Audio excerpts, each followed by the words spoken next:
అంటే వాళ్ళు మేడంని చేయి కట్టేసి నోట్లో గుడ్డ పెట్టేసి పెట్టడం జరిగింది. యూజువలీ అది ఒక మోడస్ ఆపరండి. ఇక్కడ అన్ఫార్చునేట్లీ మేడము ఆ ఒక సఫోకేషన్ వల్ల చనిపోవడం జరిగింది. ఆల్మోస్ట్ 1 year నుంచి అయింది. సో వాళ్ళ మదర్ కోసం ఇక్కడ సార్ వాళ్ళ మదర్ కోసం ఆమె రావడం జరిగింది. తర్వాత మదరు చనిపోయిన తర్వాత మళ్ళీ ఆమె కంటిన్యూ కావడం జరిగింది. అందుకు నేను ప్రజలందరూ కూడా మనం ఇంటికి వెళ్ళి ప్రచారం చేయడం జరుగుతుంది. నేపాలీస్ పట్ల మీరు అందరూ కూడా అప్రమత్తం ఉండాలి. ఎందుకంటే ఇంత పోలీస్ చెప్పిన తర్వాత కూడా మళ్ళీ మీ ఇంట్లో పెట్టుకున్నారు. వాళ్ళు ఎవరు ఏమన్నది చూడరు, వాళ్ళు అవకాశం కోసం చూస్తుంటారు.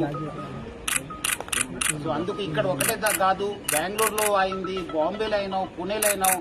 సో జాగ్రత్త ఉండాలని చెప్పి నేను ప్రజలందరూ కూడా కోరుతున్నాను. డెఫినెట్లీ మిస్ అయినాం. దాన్ని మనం ఎంత పోయింది ఏం పోయిందని చెప్పి అంచనా చేయడం జరుగుతుంది. ఇక్కడ నుంచి వచ్చారు, సైడ్ గేట్ ఉంది కదా, పార్క్ గేట్ నుంచి రావడం జరిగింది. అది మనము వర్కౌట్ చేస్తున్నాం.